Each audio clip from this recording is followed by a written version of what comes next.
Honestly, Amelia, this house is beautiful, but it also looks like a full-time job. A full-time job? Oliver, it has 4 bedrooms, a huge kitchen, and a backyard. This is not a job. This is a dream. A dream with gutters, weeds, broken appliances, and probably 3 rooms we'll never use. Wow. We have been inside this open house for 5 minutes, and you are already fighting the staircase. I'm just saying, maybe a smaller home gives you more freedom. Or maybe a bigger home gives you room to actually live.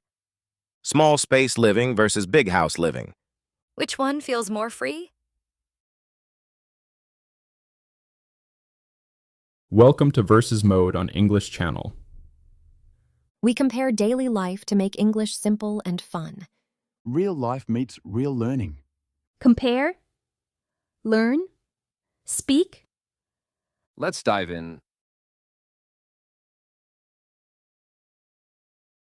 Look at this living room, Oliver. Imagine Sunday mornings here. Sunlight coming through the windows, coffee on the table, soft music playing.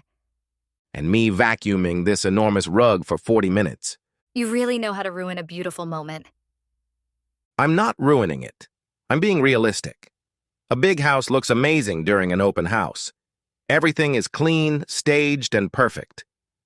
But after you move in, every extra room becomes another thing to clean, heat, cool, furnish, and maintain. Come on. More space is not automatically a problem. It means we don't have to squeeze our entire life into one tiny apartment. We could have a guest room, a real office, maybe even a workout space. Or we could have 3 rooms filled with boxes we keep saying we'll organize next weekend. That is suspiciously specific. Because that's exactly what happens. Small spaces force you to be intentional. You only keep what you actually use. You don't buy random furniture just because there's an empty corner staring at you. But small spaces can feel cramped. I don't want to eat dinner 2 feet away from the laundry basket. I want a home that breathes. I get that. But a smaller place can feel calm if it's designed well. Less stuff, less cleaning, less pressure. For me, that feels like freedom. For me, freedom means not having to fold a yoga mat every time I want to walk across the room. Fair. I want room to spread out. See, that's the part I understand. I just don't want the home to become so big that it starts controlling our time. And I don't want a home so small that it controls our mood. That is actually a good point. Thank you. Please write that down somewhere. Okay, let's talk about money. Because this house may feel spacious, but the mortgage would also feel very spacious. I knew this was coming.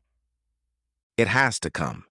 A big house usually means a bigger monthly payment, higher utilities, more furniture, more repairs, and more surprises. But a small apartment or condo is not always cheap either.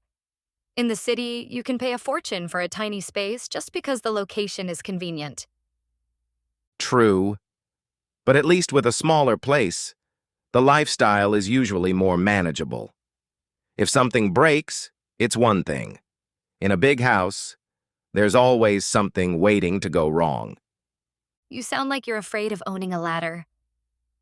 I am absolutely afraid of owning a ladder.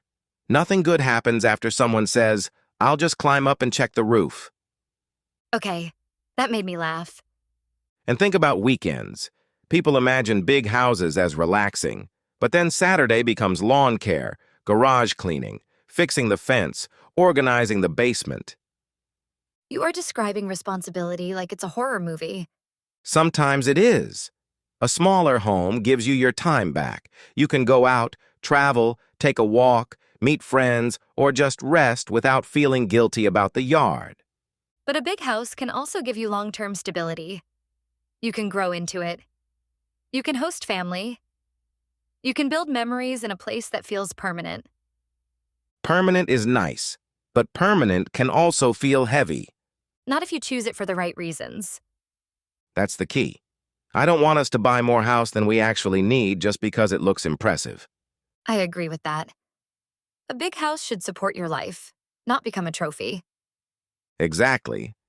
But a small home should support your life too, not make you feel like you're constantly compromising. Okay, that was also good. I am on fire today. Let me ask you something. When you imagine our future, do you really picture us in a tiny place forever? Not necessarily tiny, just simple. I like the idea of a home that doesn't demand too much from us. I like simple too. But I also picture space for people. Family dinners, friends visiting. Maybe a backyard where we can sit outside at night. That does sound nice. See? You're not completely against it. I'm not against a big house. I'm against a house that makes us feel trapped. Trapped how? Like we have to work more just to pay for it, or stay in jobs we hate because the monthly payment is too high, or spend every weekend maintaining a lifestyle we barely have time to enjoy. Okay. That part is real. That's why I keep saying small space living can feel freeing. It gives you flexibility. You can move more easily. You spend less time cleaning. You buy less stuff. Your life feels lighter. But big house living can feel freeing in a different way. You don't hear your neighbors through the wall. You can have a quiet office. You can host people without everyone sitting on the bed. You can breathe. So maybe the question isn't small or big. What is it then? Maybe the question is, does this home give us more life or more pressure? I like that. Look at us, solving real estate philosophy in someone else's kitchen. Very impressive. Should we leave before the agent asks if we want to make an offer? Definitely. Because if you look at this kitchen for 10 more minutes, we're going to own it by accident. Don't tempt me.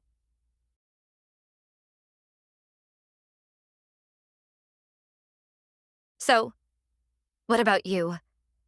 Would you feel more free in a small, simple home with less stress and fewer responsibilities? Or would you feel more free in a big house with more space, privacy, and room to grow? Maybe freedom is not really about square footage. Maybe freedom is about whether your home fits the life you actually want to live. That's our takeaway today. A home is not freer because it is bigger or smaller. It feels free when it gives you space to live without stealing your peace. Tell us your thoughts in the comments. Small space living or big house living? Which one feels more free to you?